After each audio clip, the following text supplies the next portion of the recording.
Hello student, आपका हमारे online platform पर स्वागत है। दोस्तों, आज हम आरटी 2009 को एमसीक्यू क्वेश्चन के माध्यम से समझेंगे। इसकी हमने 3 क्लास पहले ले रखी हैं, तो उन क्लासेस को आप ज़रूर देखिए। और आज की क्लास में हम 20 क्वेश्चन के माध्यम से आरटी 2009 के किस तरह के क्वेश्चन परीक्षा में पूछे जाते हैं, इन सभी के बारे में चर्चा करेंगे। तो जो भी स्टूडेंट रीट मेंस की तैयारी कर रहे हैं, वो इस चैनल को ज़रूर सब्सक्राइब करें और अपने दोस्तों तक शेयर करें। और इस क्लास को पूरा देखें और पूरा देखने के बाद बताएं कि आपके कितने क्वेश्चन राइट हुए। देखिए, इस क्वेश्चन श्रृंखला को आप ऐसे दो तरीके से ले सकते हो कि भाई जिन्होंने कभी पढ़ी नहीं है आरटी 2009, तो वो तो सीखने के उद्देश्य से पढ़ सकता है। और जिन्होंने पढ़ रखी है तो वो क्वेश्चन प्रैक्टिस के माध्यम से अपनी प्रैक्टिस कर सकते हैं कि भाई किस तरह के क्वेश्चन परीक्षा में आते हैं और हमें उनका आंसर किस तरह से देना है और कितने क्वेश्चन उनके 20 क्वेश्चन में से सही हुए। तो चलिए हम शुरुआत करते हैं पहले क्वेश्चन से कि आरटीई एक्ट में किस संस्था को राष्ट्रीय स्तर पर निगरानी का अधिकार दिया है।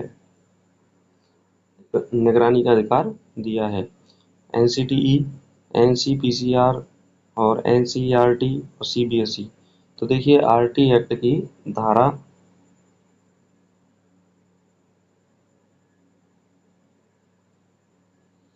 31 में धारा 31 में राष्ट्रीय स्तर पर राष्ट्रीय बाल संरक्षण आयोग और राज्य स्तर पर राज्य बाल संरक्षण आयोग के गठन की बात की है। तो राष्ट्रीय स्तर पर जो बालकों के अधिकार का संरक्षण जो है वो करने वाली जो संस्था है वह है national commission for protection of child rights, जिसे हम क्या बोलते हैं, एनसीपीसीआर। तो इसीलिए इसका आंसर हो जाएगा आपका बी, एनसीपीसीआर, राष्ट्रीय बाल संरक्षण आयोग। अगला क्वेश्चन है, आरटी एक्ट में स्कूल प्रबंधन समिति, विद्यालय प्रबंधन समिति का गठन कितने वर्ष के लिए होता है? 1 वर्ष, 2 वर्ष, 3 वर्ष और 5 वर्ष।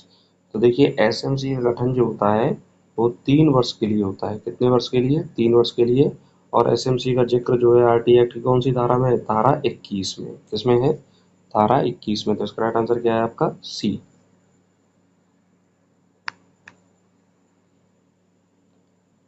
नेक्स्ट क्वेश्चन है, आरटी एक्ट में अध्यापक की न्यूनतम योग्यता तय करने वाली संस्था कौन सी है? NCTE, NCERT, UGC, NCPCR.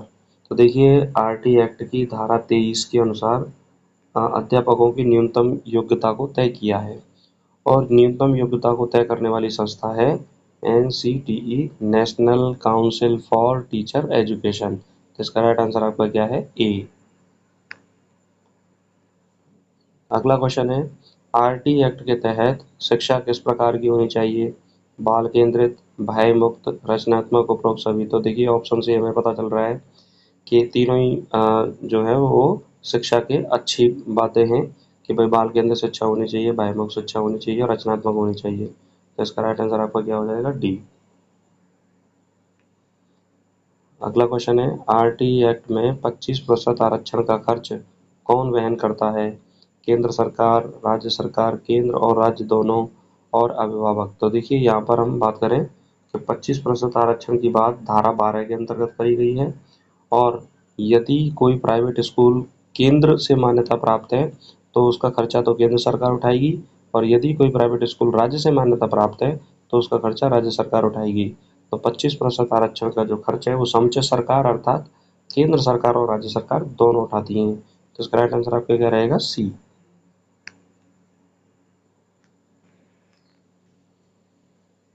अगला क्वेश्चन है, आरटी एक्ट में बच्चों को शिक्षा से वंचित करने वाले संस्थान पर क्या कार्रवाई हो सकती है?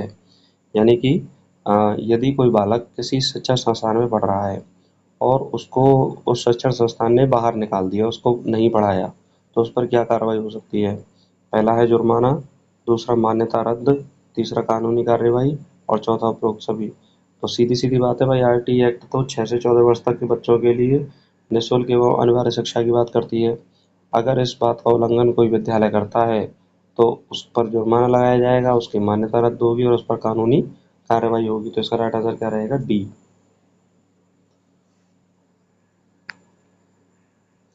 अगला है, आरटी एक्ट में नो डिटेंशन पॉलिसी को हटाने के लिए किस वर्ष संशोधन हुआ था?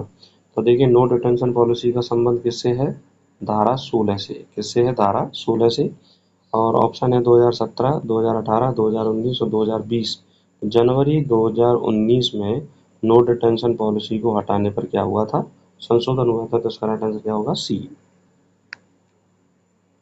अगला क्वेश्चन है, आरटी एक्ट के अनुसार प्राथमिक विद्यालय के लिए न्यूनतम खेल का मैदान होना वैकल्पिक है, अनिवार्य है, केवल ग्रामीण क्षेत्रों में न्यूनतम खेल का मैदान होना चाहिए, केवल शहरी क्षेत्रों में। तो देखिए, आरटी एक्ट कहता है कि बालक का मानसिक विकास के साथ साथ शारीरिक विकास हो और सर्वांगीण विकास हो। शारीरिक विकास के लिए खेल जरूरी है, और खेल के लिए क्या जरूरी है, खेल मैदान जरूरी है। तो इसीलिए खेल मैदान क्या है, अनिवार्य है। तो इसका राइट आंसर आपका क्या रहेगा, बी। अगला क्वेश्चन है, आरटी एक्ट के अंतर्गत शिक्षा का अधिकार कब से लागू हुआ। 4 अगस्त 2009, 1 अप्रैल 2010, 26 जनवरी 2010 और 15 अगस्त 2010। तो देखिए, सुप्रीम कोर्ट के आदेश से शिक्षा का अधिकार आरटी एक्ट के अंतर्गत 1 अप्रैल 2010 से हुआ। और इस बात का जिक्र किसमें है, धारा 1 में कहा गया है कि 1 अप्रैल 2010 से जम्मू एंड कश्मीर को छोड़कर ये संपूर्ण देश में लागू होगा। और 2019 से भी कहाँ लागू हो गया, जम्मू एंड कश्मीर में। अगला क्वेश्चन है, आरटी एक्ट में मूल्यांकन का उद्देश्य है केवल अंक देना, बच्चे के समग्र विकास का आकलन करना, पास या फेल करना और वार्षिक रिपोर्ट तैयार करना। तो देखिए, आरटी एक्ट में मूल्यांकन का उद्देश्य है बच्चे के समग्र विकास का आकलन करना। तो इसका राइट आंसर आपको क्या रहेगा, बी। अगला क्वेश्चन है, आरटी एक्ट के अंतर्गत प्राथमिक स्तर पर कक्षा 1 से 5 में अधिकतम छात्र संख्या प्रति शिक्षक कितनी होनी चाहिए। यानी आरटी एक्ट में जो छात्र शिक्षक अनुपात की बात कही है, वो धारा 25 में कही है। और उसमें बताया है कि प्राइमरी स्कूल में छात्र शिक्षक अनुपात जो होगा वो 30:1 होगा, और अपर प्राइमरी स्कूल में 35:1 होगा, यानी 35:1। तो इसमें पहला ऑप्शन है 25, दूसरा है 30 और तीसरा है 35, चौथा है 40। तो इसका राइट आंसर क्या रहेगा आपका, बी। 1 से लेकर 5 तक मतलब प्राइमरी स्कूल में कितना रहेगा, 30:1। अगला क्वेश्चन है, आरटीई एक्ट के तहत उच्च प्राथमिक स्तर कक्षा 6 से 8 में एक शिक्षक पर अधिकतम कितने छात्र होने चाहिए। तो धारा 25 में बताया गया है कि अपर प्राइमरी स्कूल में 35:1 छात्र शिक्षक अनुपात होगा। तो इसका राइट आंसर आपको क्या हो जाएगा, बी। अगला क्वेश्चन है, आरटी एक्ट के अंतर्गत किसी भी बच्चे को किस आधार पर प्रवेश से वंचित नहीं किया जा सकता। जाति, धर्म, लिंग और उपरोक्त सभी। तो देखिए, वर्तमान में सरकार जाति, धर्म और लिंग के आधार पर प्रवेश से वंचित नहीं करती। और भारत जब से आज़ाद हुआ है तब से नहीं करती, जब से संविधान बना है। उससे पहले ऐसा होता था। तो इसका राइट आंसर आपको क्या हो जाएगा, डी। नेक्स्ट है, आरटीई एक्ट के अंतर्गत विद्यालयों में प्रवेश किस प्रकार होगा। मेरिट सूची के आधार पर, प्रवेश परीक्षा के आधार पर, यादृच्छिक चयन और दान के आधार पर। तो देखिए, इम्पोर्टेंट क्वेश्चन है कि भाई जो 25% जो आरक्षण के तहत प्रवेश किया जाता है वो किसके आधार पे होगा। तो रैंडम सिलेक्शन के आधार पे होता है, यादृच्छिक चयन के आधार पे होता है। तो इसका राइट आंसर आपको क्या हो जाएगा, सी। अगला क्वेश्चन है, आरटी एक्ट के अंतर्गत निःशुल्क शिक्षा में कौन शामिल है। ट्यूशन फीस, पाठ्य पुस्तक, वर्दी, उपरोक्त सभी। तो देखिए, आप देखते होंगे कि सरकारी विद्यालयों में बच्चों को ड्रेस उपलब्ध कराई जाती है, और शिक्षण मुफ्त कराया जाता है, किताबें दी जाती हैं। तो इसमें सब शामिल है, ट्यूशन फीस भी है, पाठ्य पुस्तक भी है, वर्दी भी है। तो इसका राइट आंसर आपका क्या हो जाएगा, डी। नेक्स्ट है, आरटीई एक्ट के अंतर्गत अनिवार्य शिक्षा की जिम्मेदारी किसकी है। अभिभावकों की, सरकार और स्थानीय प्राधिकारी की, बच्चों की और एनजीओ की। तो देखिए, अनिवार्य शिक्षा की जो जिम्मेदारी है वह है सरकार और स्थानीय प्राधिकरण की। तो इसमें राइट आंसर आपका क्या हो जाएगा, बी, यानी समुचित सरकार की है।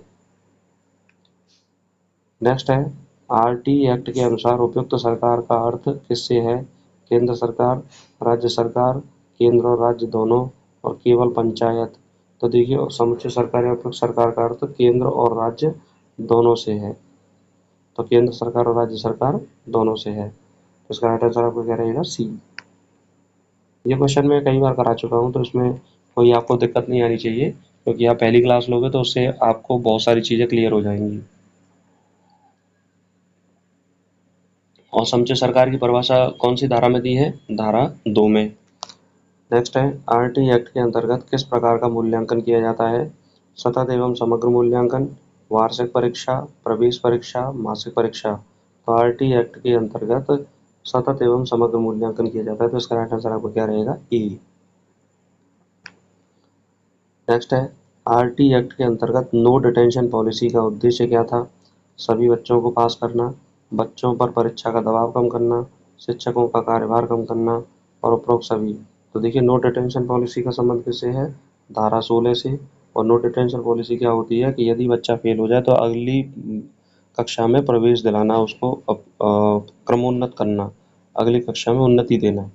तो इससे क्या होगा? अब यहाँ पे देखिए क्वेश्चन ये है कि भाई उपरोक्त सभी इसका आंसर नहीं होगा। बच्चों पर परीक्षा का दबाव कम करना, तो इसका राइट आंसर क्या रहेगा आपका? बी। बहुत मोस्ट इंपॉर्टेंट क्वेश्चन है। अगला है, आरटी एक्ट के तहत किस संस्था को शिक्षा की गुणवत्ता की निगरानी का कार्य सौंपा गया है? एनसीपीसीआर, एससीपीसीआर, एनसीईआरटी, सीबीएसई और एनसीटीई। तो देखिए, शिक्षा की गुणवत्ता की निगरानी का कार्य केंद्र में राष्ट्रीय बाल संरक्षण आयोग करेगा और राज्य में राज्य बाल संरक्षण आयोग करेगा। तो एनसीपीसीआर की फुल फॉर्म क्या है? National commission for protection of child rights. और एससीपीसीआर की फुल फॉर्म क्या है? State commission for protection of child right. तो इसका राइट आंसर आपका क्या हो जाएगा? ए। तो इस तरह से दोस्तों हमने 20 क्वेश्चन के माध्यम से आरटी को समझा। आशा करता हूँ कि आपको ये क्लास अच्छी लगी होगी और हमें कमेंट करके बताएं कि कितने क्वेश्चन आपके सही हुए, जिससे कि हमें पता चले कि भाई कितने स्टूडेंट जागरूकता के साथ इसको पढ़ रहे हैं। और यदि आपको ये क्लास अच्छी लगी तो इसे लाइक करें, अपने दोस्तों को शेयर करें और जो भी स्टूडेंट इस चैनल पर नए, इस चैनल को जरूर सब्सक्राइब करें। नमस्कार।